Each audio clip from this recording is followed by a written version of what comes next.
Radio Auto, l'occasion rêvée. Avec AD, le réseau 2000 garagistes et carrossiers multimarques.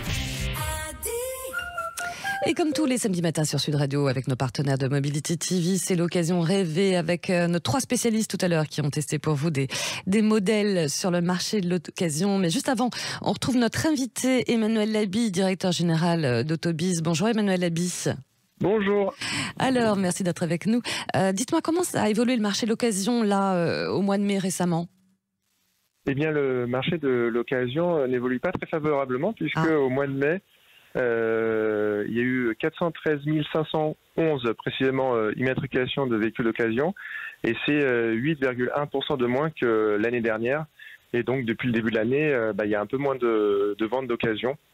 Donc, cette tendance s'est poursuivie en mai. Et comment on peut l'expliquer ? Est-ce que c'est lié au prix ou pas ? Alors, il y a 2 phénomènes qui l'expliquent. Ouais. Le premier, c'est le prix, vous avez raison. Les prix ont beaucoup progressé en 2022. Le prix taxé moyen d'un véhicule d'occasion, il est aujourd'hui 1 500 € plus cher que l'an passé. Et donc, c'est de plus en plus compliqué pour les particuliers de pouvoir se positionner par rapport à ça. Et au-delà de l'augmentation des prix, il y a toujours une certaine pénurie des véhicules d'occasion, puisqu'on a connu des volumes de véhicules d'occasion en vente par les particuliers ou par les professionnels historiquement bas l'an passé. Et finalement, aujourd'hui, les volumes progressent très légèrement chez les particuliers et restent encore plus bas que l'an passé chez les professionnels. Ouais, c'est ça, l'offre et la demande, voilà, problème de disponibilité des voitures. Merci beaucoup pour vos éclairages, Emmanuel Laby. Je rappelle que vous êtes directeur général d'Autobiz. Merci beaucoup. Merci à vous. Au revoir.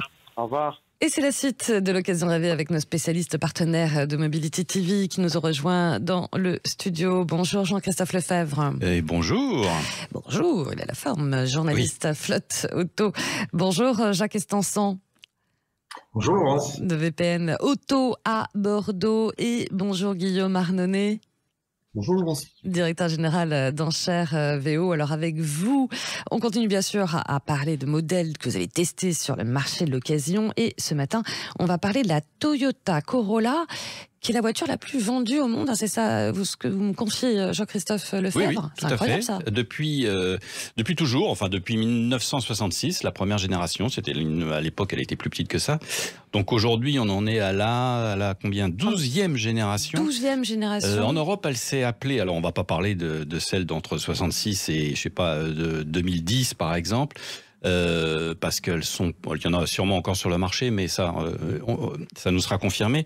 Mais une petite révolution parce que Toyota a pensé qu'en 2010, elle pouvait remplacer la Corolla, une dénommée Auris qui serait spécifiquement européenne.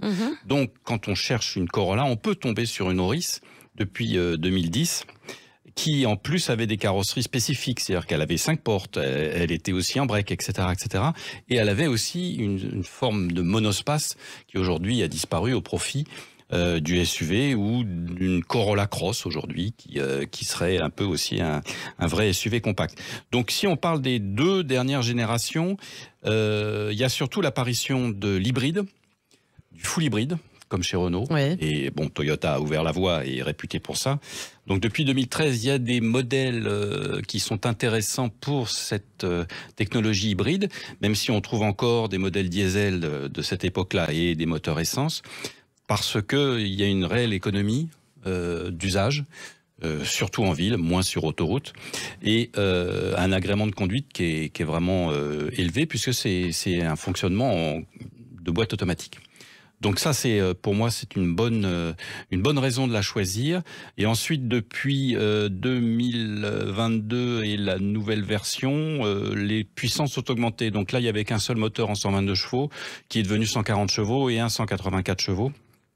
Et ça, c'est vraiment des voitures, très agréables à conduire, bien fabriqué. Je sens qu'il y a un mec qui arrive quelque part là. Oui, le mais c'est que c'est pas vraiment sexy, quoi. Ça veut dire quoi, pas sexy en fait? C'est pas une voiture qu'on pourrait qualifier d'élégante. C'est une voiture mondiale. C'est la voiture la plus vendue au monde, donc elle plaît à tout le monde. Ouais. Elle doit plaire à tout le monde. Donc elle a tous tous les défauts des acheteurs potentiels qui n'ont pas les mêmes goûts que nous en Asie, en Afrique, aux États-Unis, en Amérique latine, etc., etc. Donc pas original, on joue pas la carte de la singularité pour plaire à tout le monde, quoi. Voilà, oui. Jacques Estançon, du côté de VPN Auto à Bordeaux, donc voiture la vendue la plus au monde, hein. Oui. À Bordeaux aussi ou pas? Non, c'est pas la voiture. Non, c'est pas la voiture la plus vendue. Oui. C'est une voiture qui est sûre quand on l'a sur nos parcs, elle se vend. Elle se vend bien. Nous, ce qu'on va vendre surtout là, c'est les hybridations essence électrique. Voilà, c'est le modèle qui se vend le plus ces 3-4 dernières années. Voilà, on va trouver surtout chez nous des modèles à partir de 2019-2020. Après, il y a pas de défaut, c'est agréable, il n'y a pas de défaut. C'est un achat raisonnable souvent. Voilà. Dans quelle gamme de prix alors? Le prix est juste. Pardon? Quelle gamme de prix? Vous dites à prix juste, quelle gamme de prix? C'est pour une hybride, un modèle 2021, on en a vendu pas mal, des 2021, 25 000 km en finition break, touring. Ouais. On trouve ça dans les 24-25 000 euros. D'accord. Et du coup, ça attire quel profil de clientèle chez vous, en tout cas? C'est plutôt... moi, je suis toujours catégorie première voiture, deuxième voiture. Là, c'est plutôt une première voiture. Voilà, c'est la voiture d'une famille. Voilà. Alors, Guillaume... C'est un achat très raisonné. Hein. Ouais. Pas un achat coup de cœur. Hein. C'est ça je le sens. Achat raisonné, pas coup de cœur, pas sexy, mondialisé. Votre ressenti, Guillaume Arnonnet, du côté des enchères aussi et des prix? Ce qu'il faut comprendre effectivement, c'est que c'est un véhicule qui a une aura à l'international qui est colossale, comme on l'a dit, le véhicule le plus vendu au monde. Mais la Corolla telle qu'on la connaît, nous, sur le marché français et européen, c'est ce qu'on appelle une berline tricorps. Voilà. Donc, berline tricorps, objectivement, c'est quand même un segment qui a beaucoup souffert sur le marché français et européen. Donc, c'est pour ça que c'est un produit qui a un petit peu une image floue, donc avec ce côté tricorps sur les versions précédentes qui étaient également déclinées dans des différentes versions, la Verso entre autres.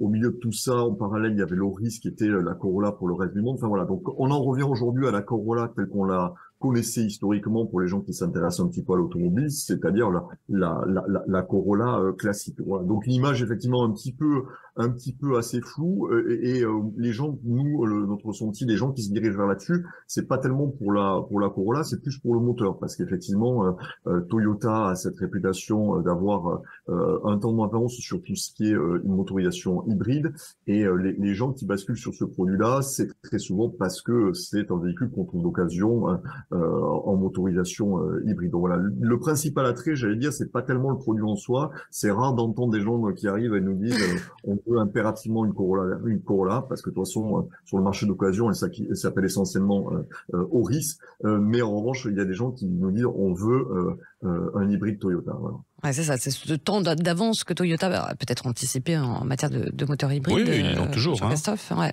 Ils l'ont toujours sur les full hybrides. Alors Renault arrive à grands pas et rattrape, mais par exemple sur l'Austral récemment avec une motorisation très moderne, mais Toyota a fiabilisé, ils en sont à la 5e génération de full hybride sur leur véhicule, et ça fonctionne très bien, c'est très économique, enfin, ça a toutes les qualités de ce point de vue-là. Ouais.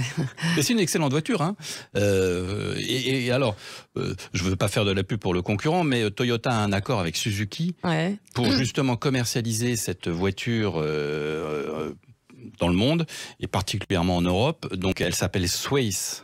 Elle est uniquement en break chez Suzuki, mais c'est une Toyota Corolla Touring Sport, donc break, chez Toyota. Et peut-être une petite négociation est plus facile chez Suzuki que chez Toyota. À voir donc. Merci en tout cas beaucoup pour vos lumières, Jean-Christophe Lefebvre, journaliste à Flotte Auto. Merci Jacques Estançon de VPN Auto. Bonne journée du côté de Bordeaux. Et merci à vous Guillaume Arnonnet, directeur général d'Enchères VO. Et puis bien sûr, on vous retrouve le week-end prochain. Merci. Merci Laurence.